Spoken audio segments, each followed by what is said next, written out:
Meus amados, a paz do Senhor, louvado seja Deus, agradecemos ao Senhor por mais esta oportunidade que Ele nos concede de nós estarmos aqui para falarmos a respeito das lições bíblicas que tem esse título, o verdadeiro pentecostalismo, ok? A atualidade da doutrina bíblica sobre a atuação do Espírito Santo. E nós vamos estudar desta feita a lição de número 9. Quero desejar desde já que a paz do Senhor esteja na sua vida, que você possa participar conosco desse estudo, dando as suas observações, fazendo seus comentários, que você possa também compartilhar essa palavra com outras pessoas, porque a palavra de Deus possa chegar a outros lugares, a outras pessoas nesse momento.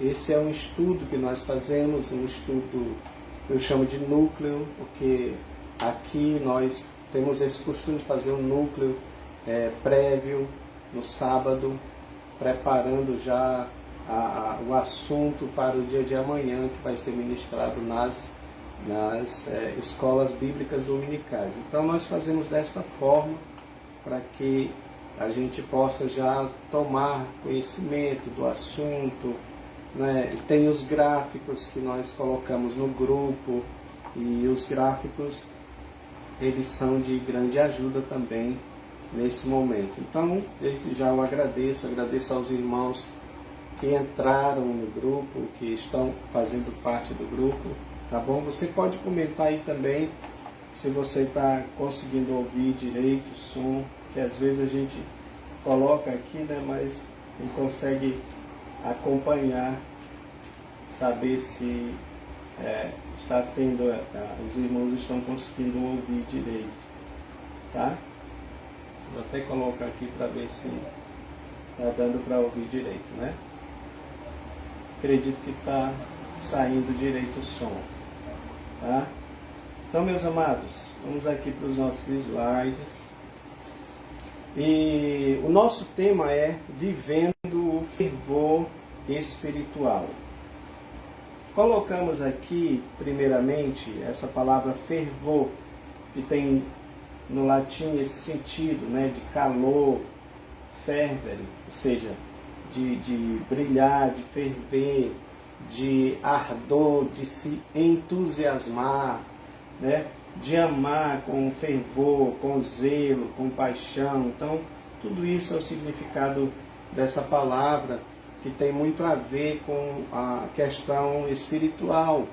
Como é que está o nosso fervor? Como é que está a nossa devoção a Deus? Como é que está a ação do Espírito Santo em nós? Se ainda há esse fervor, se é preciso um despertamento espiritual. O que é que vocês acham sobre isso? É preciso um despertar espiritual?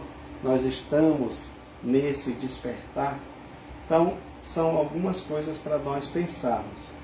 E aí, a nossa lição, o nosso gráfico, esboço, como eu sempre chamo, está dividido dessa forma, né? A lição de número 9, Vivendo o Fervor Espiritual, ela está dividida em 3 pontos, que é a importância da devoção, né, pela palavra e oração, a importância de manter-se cheio do Espírito, ok? E vigilantes contra a frieza espiritual, tá? Então nós temos os subpontos: devoção, oração e a palavra, o viver sabiamente, remindo o tempo. No segundo ponto você tem aí: não vos embriagueis com vinho, mas enchei-vos do Espírito. E aí o comentarista faz uma diferença ali, uma diferenciação entre o batismo no Espírito Santo e o ser cheio do Espírito, né? Para que não haja essa confusão, ok? No tópico 3, vigilantes contra a frieza espiritual, nós temos aí o testemunho abundante, devemos dar graça em tudo e devemos ser sujeitos. Nós vamos estudar um pouquinho sobre essa questão, sobre ser sujeito, né? A quem nós devemos ser sujeitos. E aí nós temos a nossa conclusão. Meus amados, a verdade prática diz assim: melhor dizendo, vamos começar aqui pelo textual, né? Não vos embriagueis com vinho, em que há contenda e dissolução, mas enchei-vos do Espírito. Não vos embriagueis com vinho, em que há contenda, mas enchei-vos do Espírito. E aí ele continua falando entre vós com salmos, hinos e cânticos espirituais, cantando e salmodiando ao Senhor no vosso coração, dando graças sempre por tudo a nosso Deus, em nome do nosso Senhor Jesus. A nossa verdade prática diz: ser cheio do Espírito Santo pode se referir tanto ao batismo no Espírito, quanto também à vida plena do Espírito. Ok? E o nosso objetivo geral é mostrar a necessidade de viver esse fervor espiritual, continuar nesse fervor espiritual. Queridos, eu gostaria de falar com vocês aqui sobre essa parte da interação do professor, tá? Interagindo com o professor.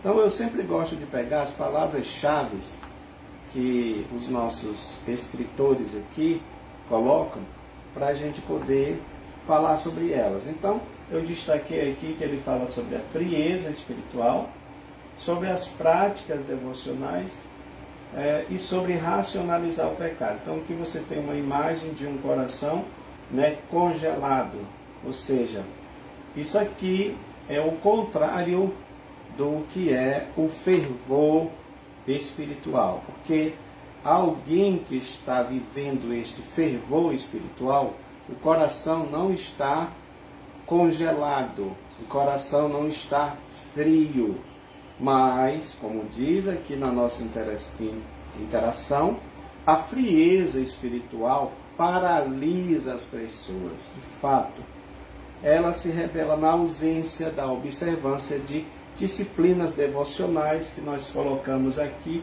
Temos um gráfico que fizemos sobre isso, falando das disciplinas devocionais. Aliás, eu penso que esse era um tema que deveria ser tratado em todo um trimestre, porque você tem aí mais de 12 ou 13 disciplinas espirituais que são importantíssimas, das quais nós colocamos nesse gráfico, não colocamos toda por causa de espaço, mas há o livro do pastor Elber Lenz César, que ele trata sobre esse tema das disciplinas ou práticas devocionais.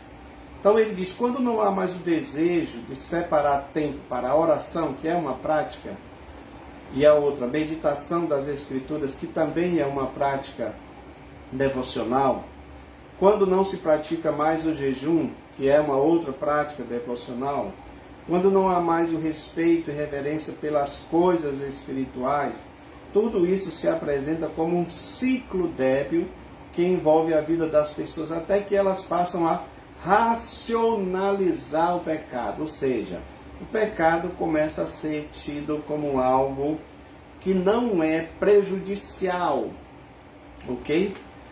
Podemos até dizer também que muitos passam a tratar o pecado como se fosse algo comum, como se fosse algo que não vai trazer nenhuma consequência, ok, irmãos? Então isso é um erro, você relativizar o pecado, que é o que muitas pessoas estão fazendo nos dias de hoje, relativizando o pecado.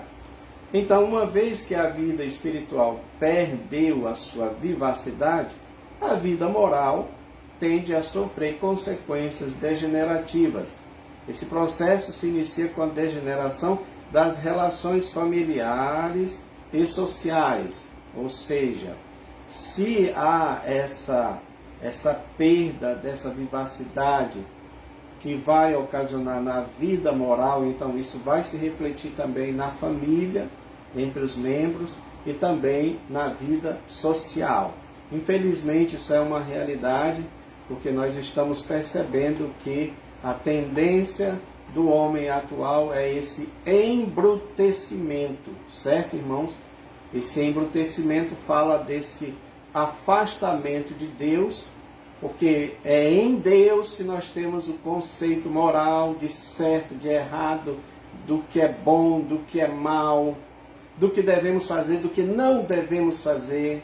Mas quando nos afastamos de Deus, nós excluímos esse parâmetro daquilo que é o correto para a gente fazer. E aí a sociedade vai se embrutecendo. Tá? É o que está acontecendo nos dias atuais. Então, não há mais vigilância com a vida espiritual. E a lógica, segundo o nosso comentarista, é muito simples.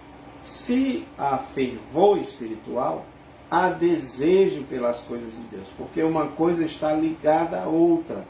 Não é possível dizermos que temos fervor espiritual, mas não temos desejo pelas coisas de Deus, tá? E se há frieza espiritual, há desejo e supervalorização das coisas carnais, porque a frieza espiritual está relacionada também com as coisas carnais, com o que eu desejo dentro dessa sociedade, dentro do mundo em que nós vivemos, tá bom? Então é muito importante nós entendermos o que é tratado nessa lição, para que nós possamos fazer, irmãos, uma autoanálise da nossa vida, ver como é que nós estamos vivendo a nossa fé no Senhor Jesus. Amém? Então vamos lá. Olha só. No primeiro ponto, você tem aqui a importância da devoção pela palavra e oração. Tá? Então ele fala de devoção. Devoção é algo que está relacionado com aquilo que a gente se apega, com aquilo que há um desejo, com aquilo que há um zelo. Tá? Então ele fala desse apego, desse desejo, desse zelo pela oração, o amor à palavra de Deus, o apego ao jejum, à leitura bíblica, oração, são importantes exercícios espirituais da igreja desde o princípio. Então ele diz que tudo isso é válido e espiritualmente salutar para a vida cristã. Ok? E eu trouxe aqui, irmãos, ampliando mais esse conceito, porque como eu disse para os irmãos, acredito que nós podemos até falar desse tópico todo, com exceção dos últimos subtópicos, que fala sobre viver sabiamente e remindo o tempo. Mas nós podemos ampliar esse conceito das práticas devocionais.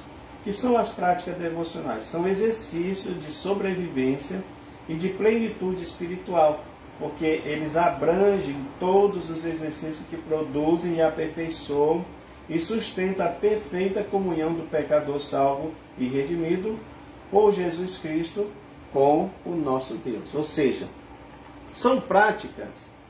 Quando está dizendo práticas, para a gente não ser redundante, então é algo para ser vivido, é algo para ser não racionalizado. É claro que precisamos estudar sobre isso, é preciso estudar sobre isso, mas, como eu falei, precisamos levar todas essas ações à prática. Daí o nome práticas devocionais. Meus amados, eu acredito que é quase impossível nós vivermos um fervor espiritual sem essas práticas. Não há como. Então, o cristão, nós precisamos entender que precisamos sim praticar essas ações, tá? Então você tem aqui, olha, a prática da leitura bíblica, porque a própria Bíblia diz sobre isso, para nós ouvirmos a palavra, para nós meditarmos na palavra. O Salmo 139 é todo, 119, né? É todo baseado na Bíblia Sagrada, no sentido de meditar na palavra de Deus, de estudar a palavra de Deus. Ele usa vários termos para a Bíblia ali, são preceitos, são leis, é palavra, mas tudo está falando da palavra de Deus. Então nós precisamos disso, dessa leitura diária da Bíblia, dessa experiência pessoal que eu e você precisamos ter Alguns estudiosos falam que nós vivemos uma fase ou um fenômeno muito complicado que está relacionado com a religião fast food, com a religião que você vai e você, como se você estivesse numa loja e você vai ali pegando aquilo que lhe interessa. Mas não há o interesse dessa busca pessoal.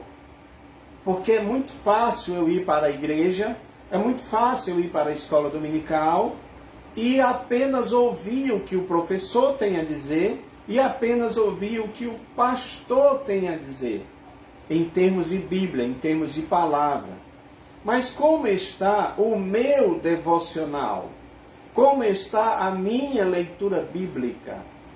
Como está a minha dedicação ao estudo da palavra do Senhor? Esse é um ponto importante, tá? Então, leitura bíblica é importantíssimo. Outra prática que nós podemos dizer, a prática da oração, porque acredito que não pode haver fervor espiritual, não pode haver derramamento do Espírito, enchimento do Espírito Santo, se não houver a prática da oração. Nós estamos sempre vendo, a opinião de irmãos que falam daqueles grandes líderes do passado, os pais da nossa Assembleia de Deus, o quanto esses homens oravam 5 horas, 6 horas por dia, às vezes durante a noite toda, para que Deus pudesse operar, para que Deus pudesse derramar do seu Espírito, para que houvesse salvação de almas, para que houvesse contrição, confissão de pecados, para que houvesse a manifestação do Espírito Santo de Deus através das línguas, através dos dons espirituais, através das curas. Então, meus amados, a oração é uma prática devocional indispensável para o cristão que deseja viver o fervor espiritual, tá? Embora eu quero dizer para os irmãos que nós devemos entender tudo isso como um conjunto, porque não é só eu fazer a leitura bíblica. Eu faço a leitura bíblica, mas não gosto de orar. Ou eu oro, mas não gosto de fazer a leitura bíblica. Então, todas elas são partes importantes de um todo para a vida cristã, ok? Então, tem aqui também a prática da confissão. Isso você encontra, tá bom, irmãos, no livro Práticas Devocionais, Elben Len César, editora Ultimato. Muito interessante, muito bom. Então, ele fala sobre a prática da confissão. A Bíblia diz que aquele que confessa e deixa alcança misericórdia, não é? Nós já confessamos ao Senhor Jesus quando o aceitamos em nossa vida, confessamos ao Senhor Jesus como nosso Salvador pessoal, mas essa confissão, ela precisa se manter. Por quê? Porque todo dia nós pecamos.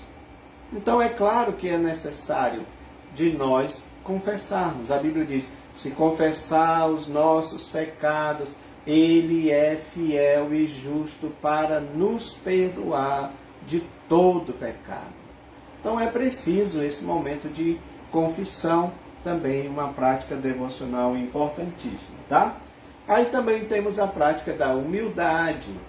Ou seja, a humildade é uma prática e não é algo fácil, né? Você muitas vezes oferecer a outra face, muitas vezes você ouvir uma ofensa de um irmão, não é fácil isso.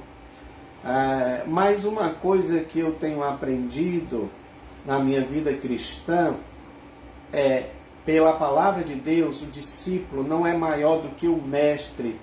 E Jesus disse, se fizeram tudo o que fizeram com o discípulo, com o mestre, melhor dizendo, o que não farão com o discípulo? Então, meus amados, nós não somos maiores do que Jesus.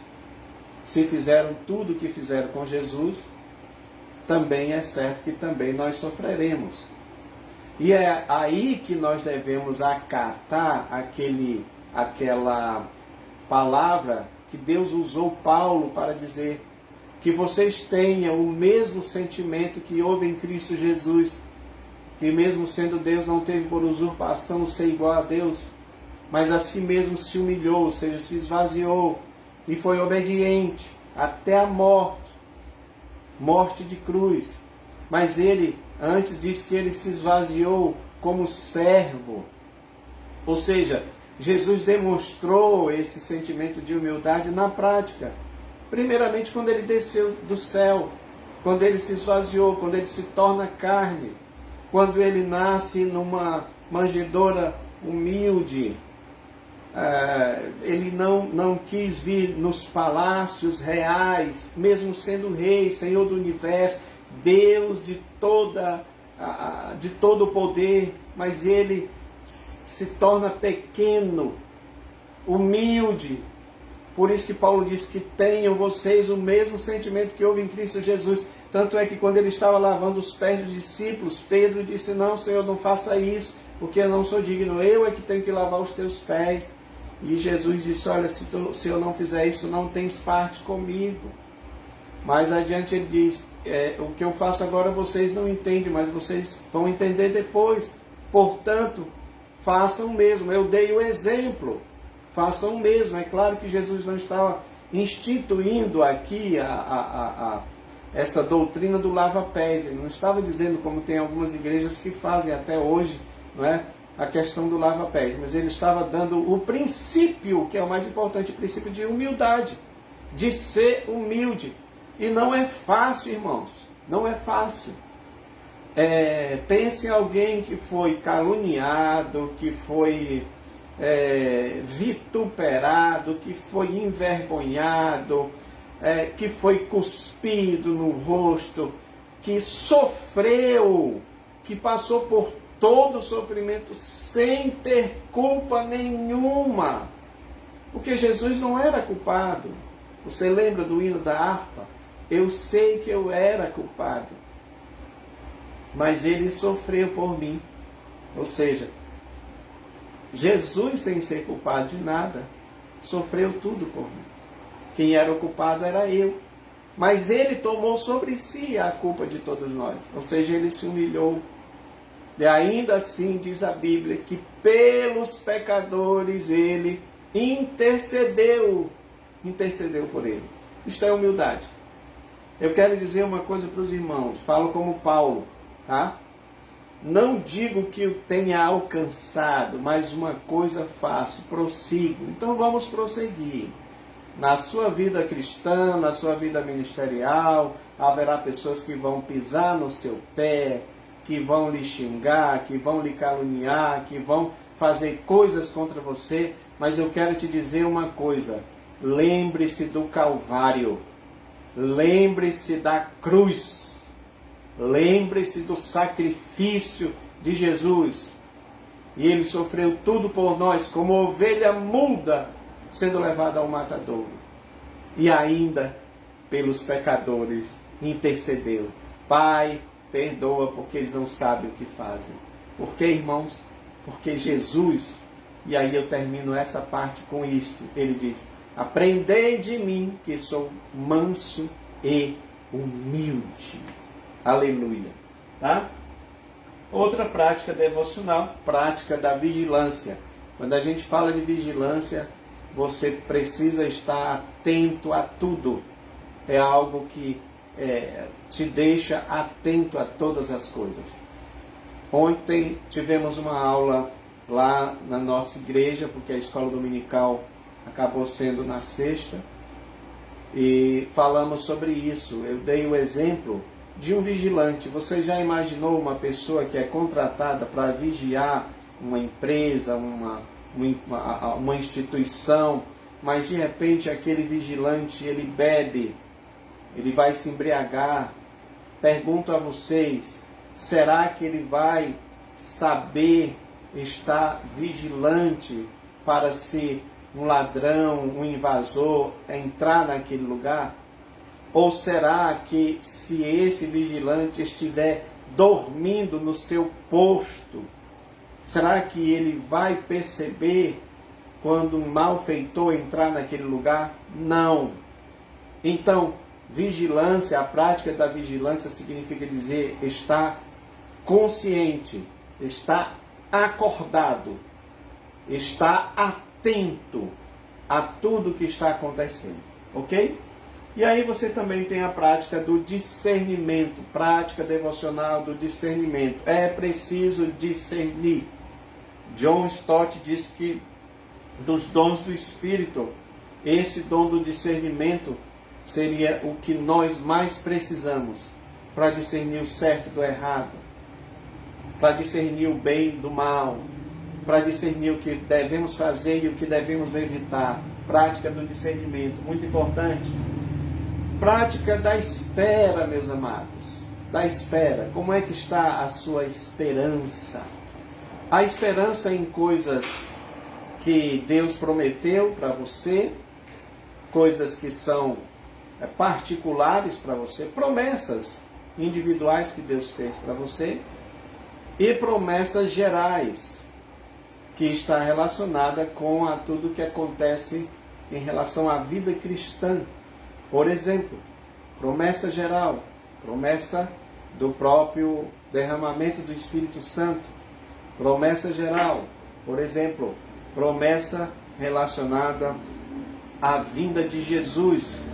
Tudo isto está falando da nossa esperança. Então é uma prática que a gente precisa estar atento em relação a isso. Saber esperar, saber entender o tempo, o momento certo da ação de Deus em nossas vidas, tá bom? Prática da confiança é muito ali ligado com a prática da esperança, porque confiar significa crer, significa ter fé.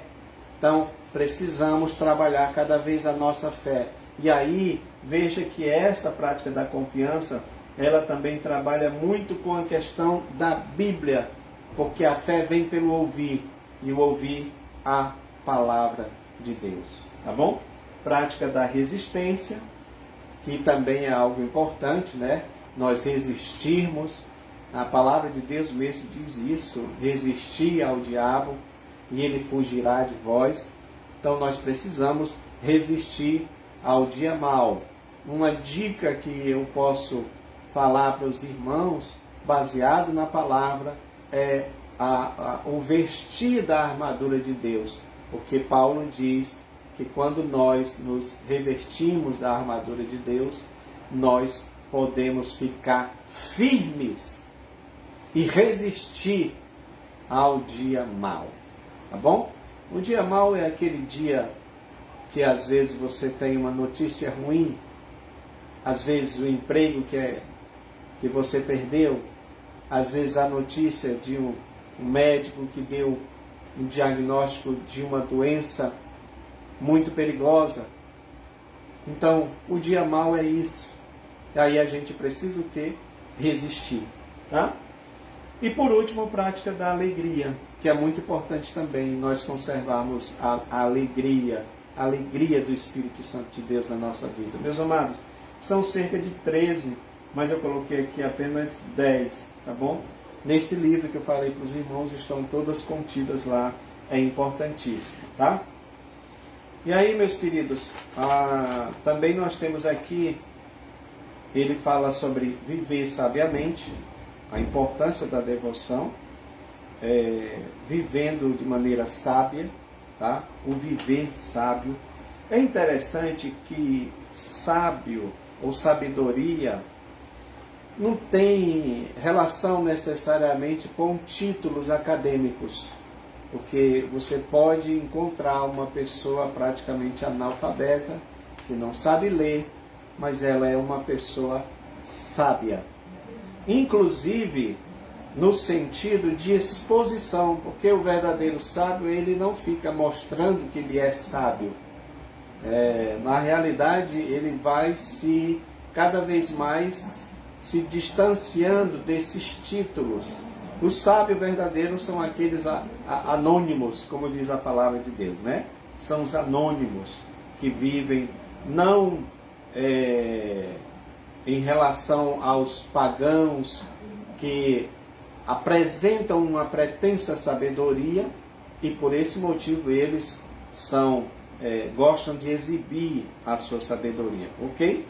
Outro ponto aqui que o nosso comentarista fala, no ponto 1, a importância da devoção, é sobre remir o tempo, que tem esse sentido de comprar de novo, de aproveitar o melhor tempo possível. Tá? Então está falando aqui do tempo kairos, no sentido de ocasião e de oportunidade. Quando eu vejo essa parte de remir o tempo, eu penso na nossa vida como um todo, e especialmente no que Moisés fala no Salmo 90. Ele fala sobre isso. Ajuda-me a contar os meus dias, para que o meu coração alcance sabedoria. Ou seja, eu preciso saber, meus irmãos, todos nós precisamos ter esta consciência, que nós nascemos com segundos, minutos, horas, dias, meses e anos contados. Nós nascemos com um prazo de validade. Mas nós não sabemos quando vai ser este prazo de validade. Moisés fala de 70 anos. E o que vem depois disso é canseira e enfado. Ok? Mas a verdade é que nós não sabemos. O imprevisível pode acontecer. Nós estamos vendo isso ainda na continuidade desta pandemia. Mais de 250 mil mortos só no Brasil, dos quais alguns irmãos nossos, homens de Deus, mulheres de Deus, que Deus os chamou para si. O que é que nós precisamos entender sobre isso? Que a nossa vida é muito breve, é muito curta, e nós precisamos aproveitar o tempo da melhor maneira possível. É este o sentido de aproveitar bem o tempo, né? Então vamos lá, meus amados. A importância de manter-se cheio do Espírito, tá? E aí, o nosso comentarista, ele faz uma análise, digamos assim, exegética do texto, né? Uma análise textual. Não vos embriagueis, é claro que aqui está resumido. Então ele fala, não vos embriagueis com vinho, mas enchei-vos do Espírito Santo, e depois ele fala sobre o não confundir com o batismo no Espírito. Meus amados, vocês sabem que uma das regras da hermenêutica, da interpretação bíblica, é você procurar conhecer o contexto dos textos bíblicos, o contexto da palavra, tá? Aquela palavra que foi falada, que foi escrita, ela tem um contexto, ela nasceu dentro de um contexto social, de um contexto cultural, de um contexto linguístico. A língua que eles falavam era outra, não era o português, né? Então, tudo isso precisa ser analisado quando se está fazendo uma interpretação de texto, uma análise textual. Só que aqui eu trouxe aqui uma análise desse contexto histórico baseado na enciclopédia de Kinney, Craig Kinney. Ele fala sobre isso, né, quando está interpretando isso. É o seu livro que ele fala sobre isso. Então, o que era a questão do embriagar-se naquela época? Para os judeus, se tratava de um comportamento escandaloso. Nós temos aí praticamente a primeira menção de uma embriaguez, no caso foi de Noé. Você vê que Noé, ele plantou a vinha, ele bebeu o vinho, ele se embriagou, ele ficou despido, ele entrou em um comportamento escandaloso, que gerou vários problemas, porque aí você tem, no caso, o seu filho que o vê daquele jeito, e depois ele sabe e acaba amaldiçoando o filho. Ou seja, gerou sérios problemas essa questão da embriaguez, tá? Então, para os judeus, é um comportamento escandaloso, porque se trata de perda de autocontrole. Mas no tempo de Paulo, a embriaguez, o vinho, a ingestão de vinho, está relacionada com banquetes e festas noturnas, tá? Por quê? Porque eles pegavam o vinho para fazer as suas festas, e eu não estou dizendo que necessariamente todas essas festas eram assim perniciosas, porque você tem Jesus indo para uma festa de casamento e fazendo digamos assim, a multiplicação do vinho, não é?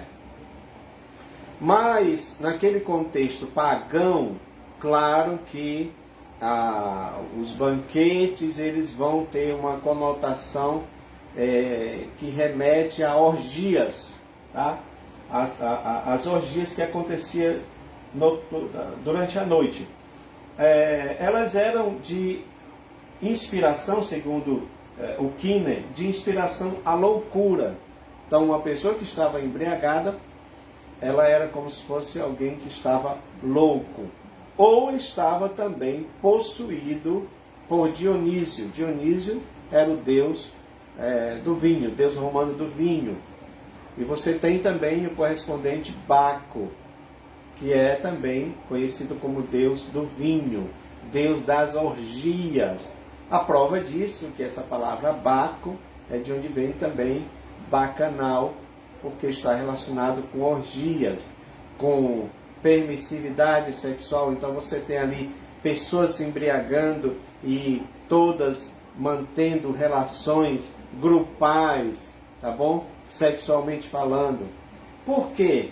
Porque também há essa ideia que nos cultos dionisíacos o vinho servia para desinibir as pessoas. Acontece isso nos dias de hoje.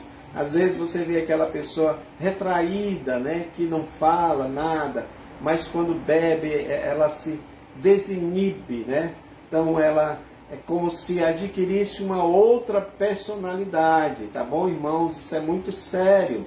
Nós precisamos entender isso daí. Eu já vi testemunho de pessoas que passaram para outras religiões, porque dizia-se que quando eles bebiam, eles assumiam uma outra personalidade, e alguém dizia que aquela pessoa precisava ir para aquela religião tal para evoluir, porque ela era alguém que tinha dons espirituais e ela precisava evoluir, e de fato essa pessoa acabou indo para esta outra religião, tá? Meus amados, é interessante que os cultos de Dionísio ou Baco desinibiam as pessoas para a questão dos atos sexuais, que eram esses transes místicos. Então o devoto desse Deus, dessa divindade, eles faziam isso de maneira proposital para poder entrar em contato com a divindade, ou seja, ficar em estado de transe. Que é isso que eu quero dizer para os irmãos. Eu acredito que possivelmente está envolvido, tá, a fala de Paulo ao dizer não vos embriagueis com vinho, porque ele sabia que isso aqui era uma realidade, tá? Ele sabia que o vinho, ele leva a pessoa aquilo que os estudiosos chamam hoje de estados alterados da consciência. Então, o que são os estados alterados da consciência? É quando a pessoa ela não consegue discernir, o senso dela está embotado, ela não consegue mais. Algumas pessoas dizem que a pessoa fica em estado de transe ou de relaxamento, né? Relaxamento mental. Eu coloquei um artigo falando sobre isso no nosso grupo aí. Eu queria que vocês, se pudesse ler, né, todo o artigo, fala sobre isso. Eu citei David Hunt, que ele diz que esses estados alterados da consciência, eles são estados em que deixa a pessoa suscetível à ação demoníaca. É por isso que esse caso que eu citei da pessoa que me disse pessoalmente que quando bebia adquiria uma outra personalidade, aconteceu, e nós sabemos, aliás, que não é uma personalidade, alguém que morreu e que se incorporou nele, não.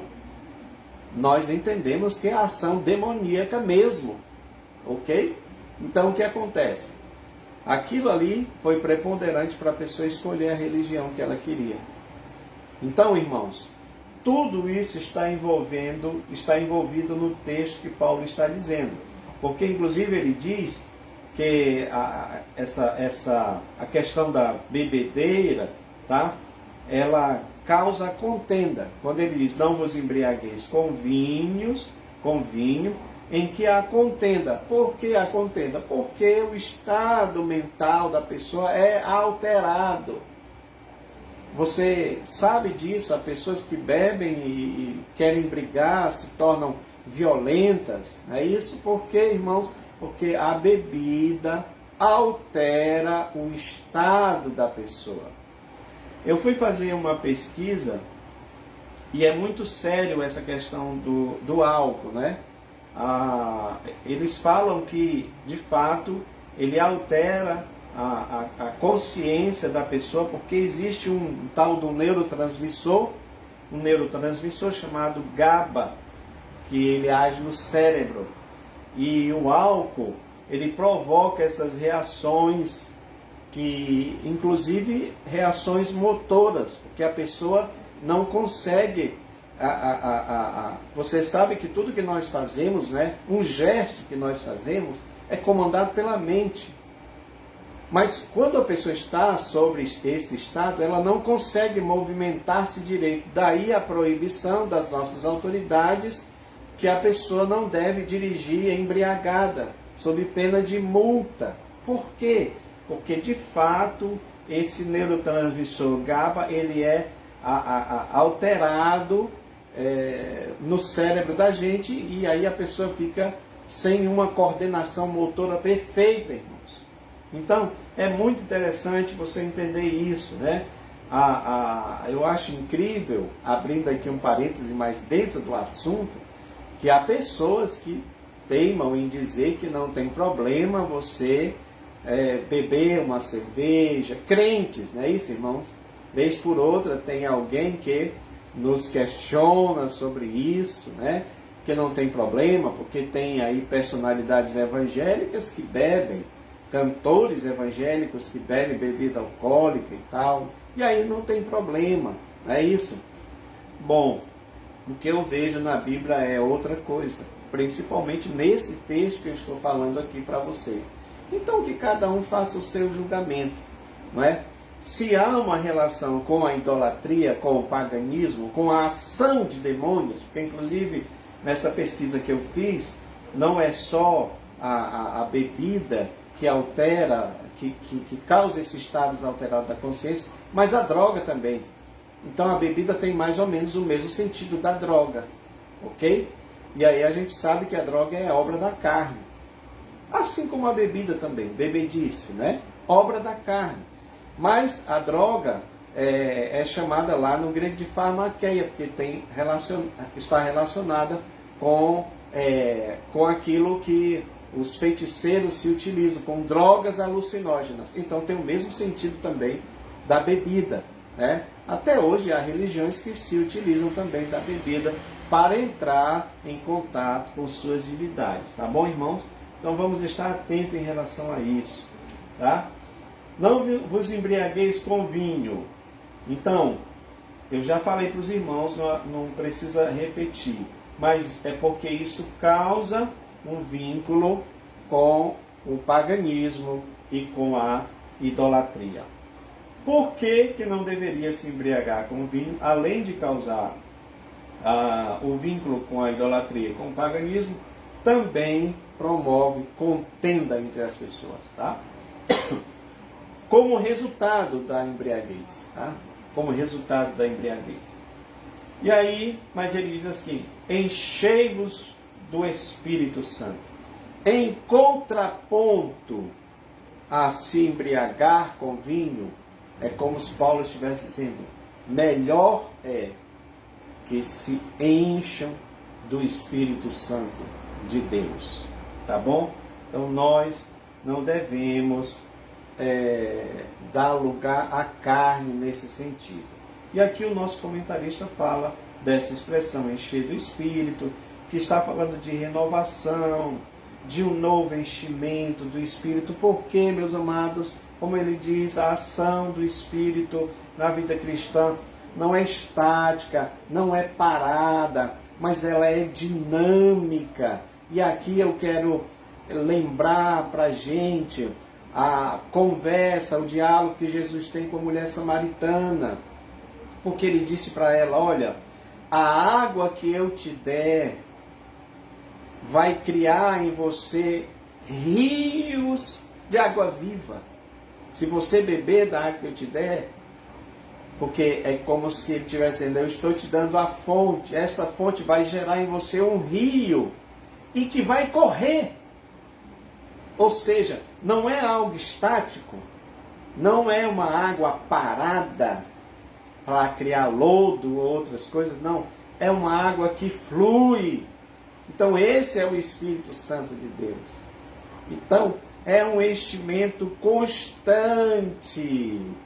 E a gente pode até dizer, irmãos, ainda aplicando essa analogia, que esse enchimento do Espírito, que essa água fluindo dentro de nós como um rio, que a gente chama, canta nos hinos, rio de vida.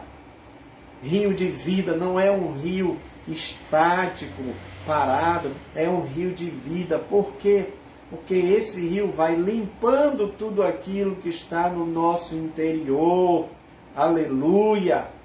E está relacionado com o que Jesus disse: vocês já estão limpos pela palavra que eu tenho falado a vocês, que a palavra, a água também é o símbolo da palavra, né? Que vai limpando, ou o Espírito Santo através da palavra que vai limpando o nosso interior. Então, creio eu que isso está relacionado com o trabalhar do Espírito Santo dentro de nós, o se encher do Espírito.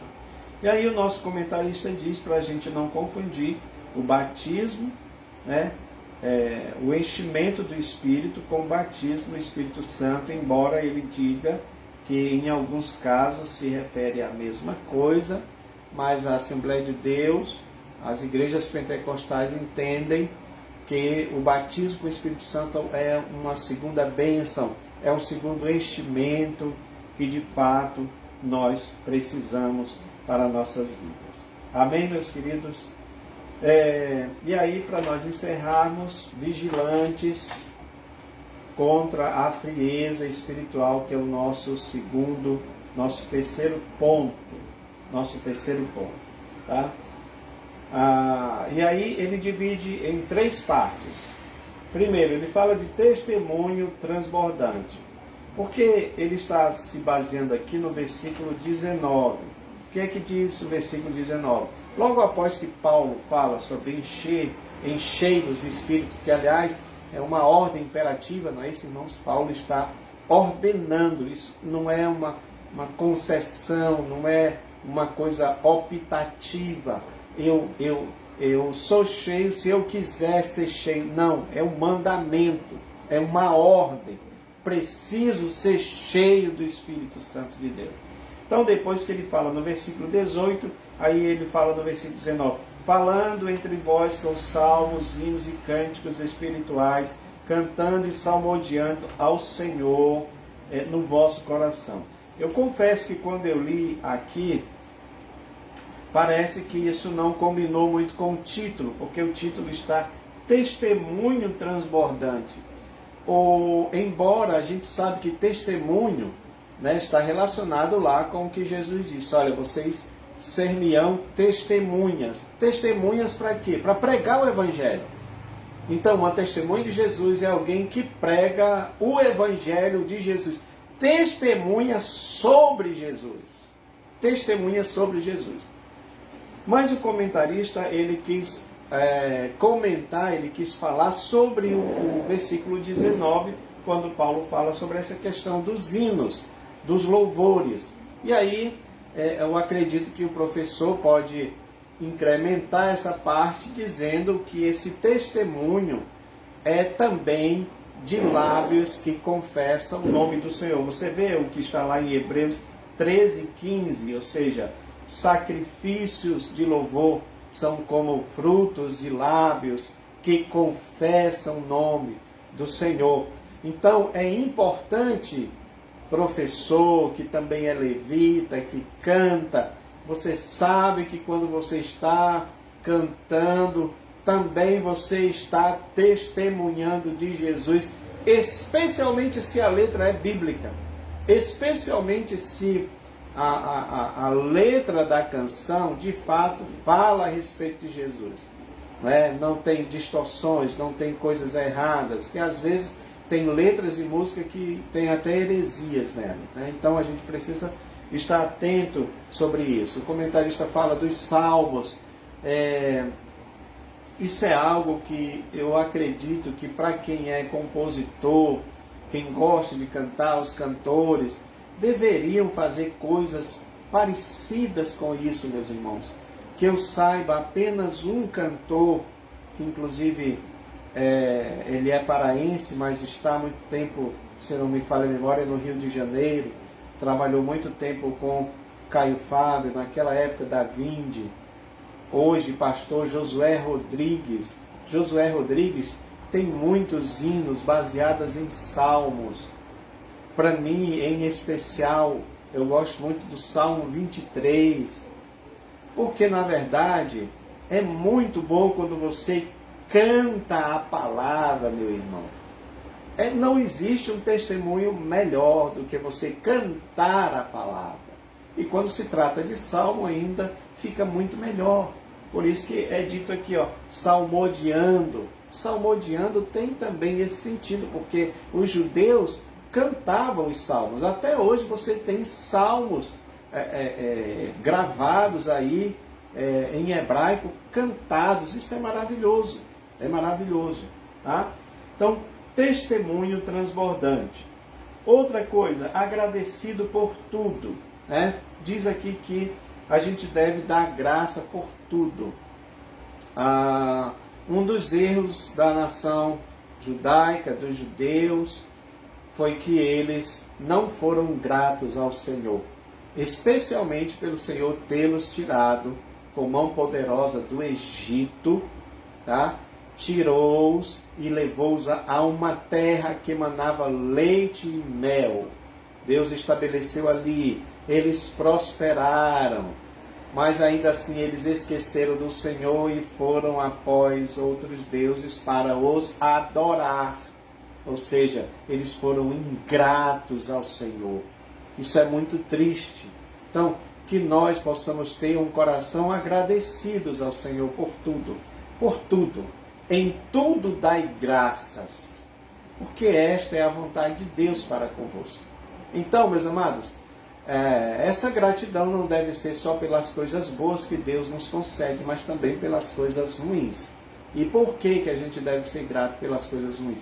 Porque todas as coisas convergem para o bem daqueles que amam a Deus. Por isso colocamos aqui que isto é reconhecer a soberania de Deus, de Jesus em todas as coisas.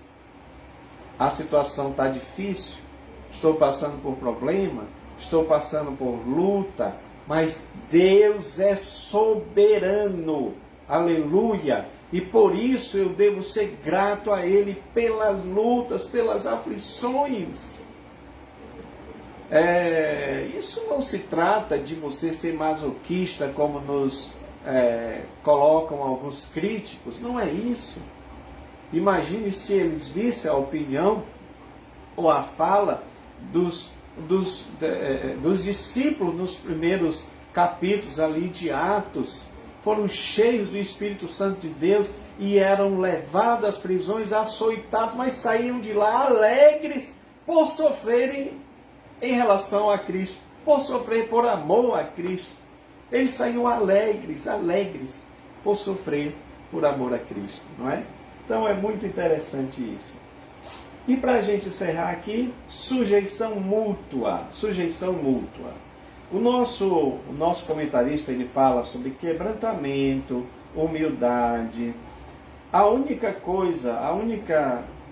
parte que eu gostaria de acrescentar aqui é porque, claro, né, como pastor, ele está escrevendo que essa sujeição ela deve ser às autoridades, e é correto, Paulo fala sobre isso, estejais sujeitos às autoridades, mas também ele está falando aqui dos seus superiores hierárquicos, que são os pastores. E nós também concordamos. A Bíblia diz que a gente deve honrar quem tem honra. Mas eu quero só acrescentar, meus amados, que quando Paulo fala que deve ser sujeito uns aos outros, que é no versículo 21, sujeitando-vos uns aos outros, não está aqui implícito, não está aqui discriminando, como é a expressão que eu quero dizer, descrevendo, melhor dizendo, que seja somente essa sujeição às autoridades ou sujeição aos líderes, pastores, mas é uma sujeição mútua. E isso inclui inclusive os pastores, porque eles também devem ser sujeitos, como irmãos em Cristo. Lembrando a todos, só para frisar, mas lembrando a todos que no céu não vai ter patentes, certo, irmãos? Você não vai receber o seu galardão por ter sido pastor, mas sim por ter sido um salvo em Cristo Jesus. Então, é esse ponto que eu acho importante nós colocarmos, porque essa sujeição é mútua. Então, por isso colocamos uma sujeição mútua, como irmãos em Cristo, porque é isso que nós somos, irmãos em Cristo. Antes de você ser pastor, você é meu irmão em Cristo. E na eternidade você vai continuar meu irmão em Cristo. Não vai continuar o pastor, mas meu irmão em Cristo. Eu acho importante falarmos sobre isso, porque hoje se prega muito sobre a tal da autoridade espiritual, né? E a gente vê absurdos. Essa semana vocês viram aí um vídeo de várias pessoas lavando os pés de uma cantora que é pastora também, né? E não só lavando, mas beijando os pés da cantora. Quer dizer, aquilo repercutiu muito mal. Aquilo não quer dizer dar honra a uma pessoa, não, irmãos. Não quer dizer isso, tá? Aliás, quando Jesus disse, eu fiz isso, façam vocês também, ele está falando do princípio da humildade, da sujeição. É esse que é o importante. Você é submisso a alguém no Senhor. Porque haverá momentos, olha, não é contradição, mas Paulo ele diz, sejam submissos às autoridades. Porém, quando a autoridade ela infringir a nossa fé, a fé dos discípulos, dizendo que eles deveriam adorar a eles, aí não tem como ser submisso nesse sentido. Por isso que eles morriam. Por isso que eles iam levado lá as feras, colocado à fogueira, crucificado. Por quê? Porque preferiam agradar a Deus do que ser submisso aos homens. Então tudo tem um limite. É isso que a gente precisa entender. Ok, meus amados? Meus amados, eu coloquei aqui, para a gente encerrar, nosso tempo já foi, eu coloquei aqui esse título, que é na realidade o nome de um hino de Cícero Nogueira antigo, que eu estava até ouvindo enquanto preparava esses slides, né? O fogo não pode se apagar. Então, aqui você tem a imagem de um coração em chamas, e no hino do Cícero Nogueira, ele diz que é preciso remover a cinza. Ele diz que o nosso corpo é um holocausto vivo, aonde ele está ali queimando, certo? Mas vai ter momentos que aquele fogo, aquela lenha, ela vai se tornando cinza. E o que você tem que fazer? Remover a cinza. Ele fala isso na letra. Remove a cinza e coloca a lenha, mas deixa o fogo de Deus queimar. Então precisamos entender, meus amados, que deve ser removida a cinza. Então eu oro a Deus, eu peço a Deus que remova as minhas cinzas, que me ajude a remover as minhas cinzas, que você como professor também tem essa mesma experiência. Senhor, remove as cinzas que há em mim e coloca lenha nova para o fogo continuar queimando. Aleluia! A mesma coisa você fomenta isso para o professor. E aqui eu coloquei aqui algumas dicas, tá bom? Que você pode estar lá no grupo, você pode pegar e você pode também colocar, se você desejar, como nós devemos manter esse fervor espiritual. Primeiro, não deixando apagar a chama do primeiro amor. Você lembra disso? Colocamos lá falando sobre isso. Inclusive citamos um filme, Como Se Fosse a Primeira Vez, onde a moça tinha um problema de memória. Então, ela conhece um rapaz, o rapaz se apaixona por ela, mas ela não se lembra do que aconteceu no dia anterior. Então esse rapaz todo dia precisa conquistar esta moça para que ele possa continuar com ela. E eu escrevi colocando isso no grupo.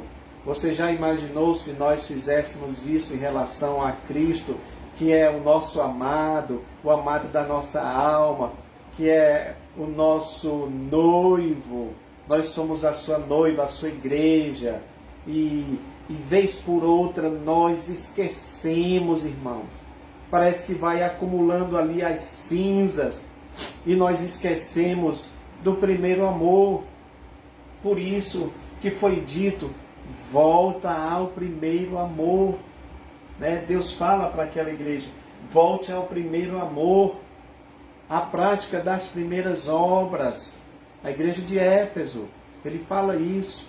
Tem uma coisa contra ti, que tu abandonaste o teu primeiro amor. Tá? A igreja de Éfeso era uma igreja abundante em obras, trabalhava, fazia muitas coisas. Vamos contextualizar no dia de hoje?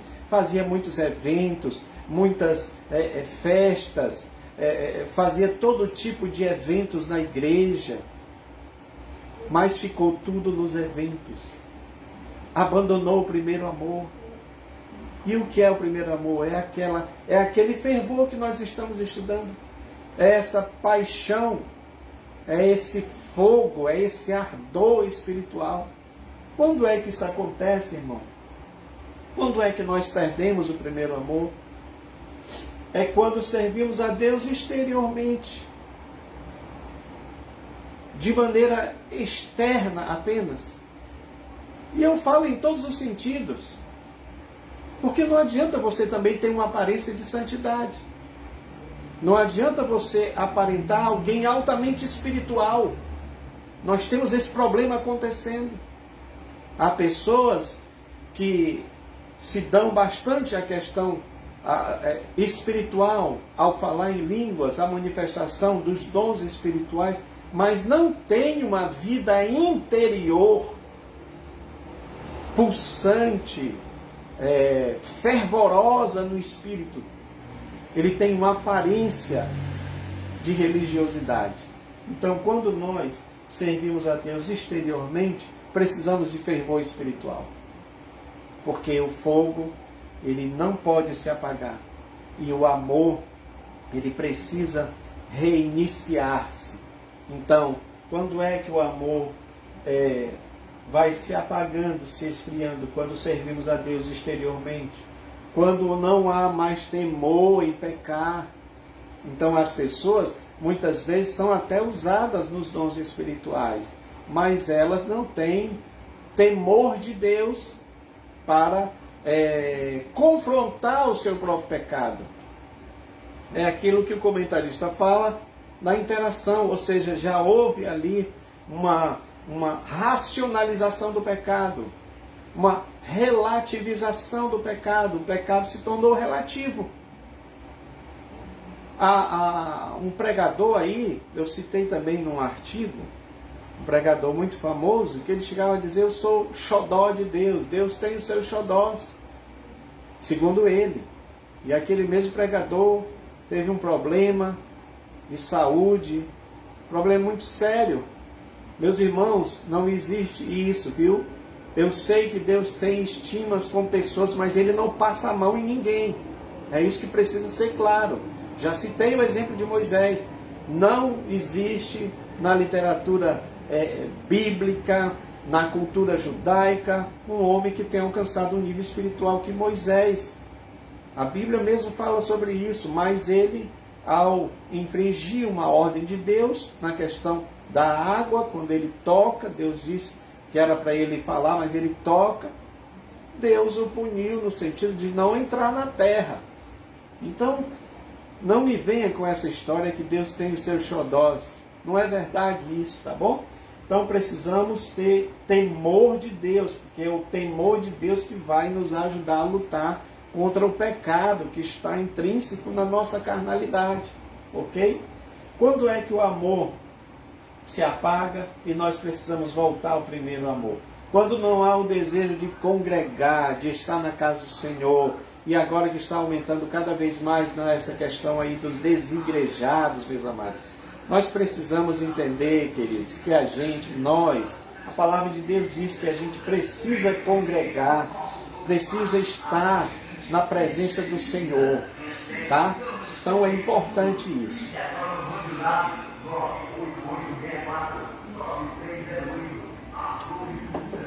Precisamos congregar, porque somos corpo de Cristo.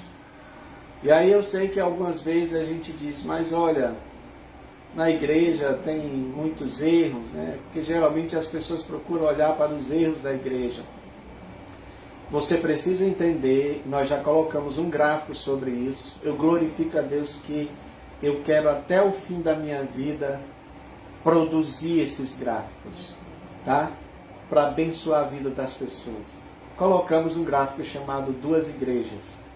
Então você tem a igreja institucional, humana, carnal, e você tem a igreja corpo de Cristo. A igreja humana, carnal, ela está dentro dessa questão da denominação. Ela tem uma placa, mas a igreja corpo de Cristo não. Então é isso que a gente precisa entender. Você se congrega porque você está na igreja institucional, mas você está na igreja corpo de Cristo. Tá bom? Olha, quando é que precisamos voltar ao primeiro amor? Quando não há sacrifício em prol da causa de Cristo. Quando não nos dedicamos ao trabalho do Senhor. Quando não há mais desejo de evangelizar. Quando não há mais desejo de praticar as obras que o Senhor mandou que a gente praticássemos. Porque Ele nos chamou e nos enviou para nós darmos fruto. Quando nós não frutificamos. Esse é um problema sério também. Meus amados, mantendo o fervor espiritual é também buscar com ardor, e aí entra, isso faz conexão com o que eu falava há pouco, com a frutificação espiritual. Eu preciso frutificar. E frutificar, gerar frutos, tem, sabe, um leque de abrangência no sentido de entendimento. Eu coloquei aqui, por exemplo, essas duas pessoas, três pessoas, Raquel e Ana. Raquel, dá-me filho, se não morro. Ana, aquela que chorou, né? Porque todas as duas eram estéreis, não tinha filhos. Então, elas geraram o filho no sentido espiritual, que eu quero dizer, de busca a Deus, quando elas buscaram ao Senhor e buscaram de todo o coração, o Senhor atendeu a oração delas. E aí isso foi gerado nelas, o filho material, como fruto desse ardor, desse fervor, dessa verdadeira paixão, tá bom? Por ter algo que elas sabiam que era bênção de Deus, como seus filhos foram bênçãos de Deus. Ana, Raquel com José, Ana com Samuel, primeiro profeta praticamente de Israel. Mas aí você tem Paulo também. Paulo, ele diz que ele era o pai dos, acho que é Efésios, né? Se eu não me falha a memória, ele fala sobre isso, que ele fazia de tudo para que Cristo fosse gerado neles. Olha que coisa interessante. Porque havia aquele ardor. Esse ardor está relacionado com a nossa frutificação. E se formos aplicar esse desejo de Paulo, como é que está o desejo em nós para que as almas sejam ganhas para o Senhor? Será que nós estamos orando realmente, gerando filhos espirituais para o Senhor, no sentido de pedir a Deus que realmente salve as pessoas? Eu acho que Orlando Boyer, que tem um livro chamado Esforça-te para ganhar almas, e ele fala de um daqueles pregadores do passado, não tenho aqui a memória, me desculpem, mas ele destaca uma oração desse pregador que dizia: Senhor, dá-me almas, senão eu morrerei. Ou seja, ele tinha esse ardor de Paulo, esse desejo de Paulo para ganhar almas, para que Cristo fosse gerado, nascido naquelas pessoas que não conhecem o Evangelho, irmãos. Isso é frutificação espiritual. Precisamos estar frutificando para o Senhor. Isso acontece quando nós estamos enxertados na videira. E eu coloquei lá, quando nós não somos galhos secos, porque o galho seco vai ser queimado, arrancado fora e queimado. Ok? Meus amados, eu quero agradecer vocês estarem aí. Não sei, não deu para me ver aqui ainda os comentários dos irmãos. Vou tentar ver aqui se dá, para a gente ver o comentário dos irmãos, tá?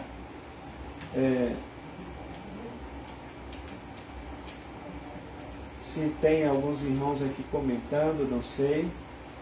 A irmã Sirlene, né? Sempre está conosco, glória a Deus.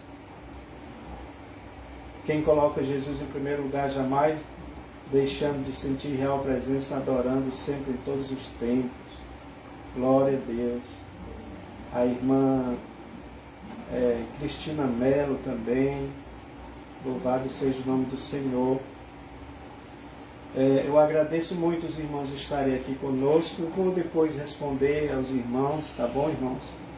E peço muitas as vossas orações para que Deus nos abençoe, para que Deus nos dê cada vez mais graça, para que Deus nos encha, nos capacite pelo seu Espírito Santo a fazermos a sua obra.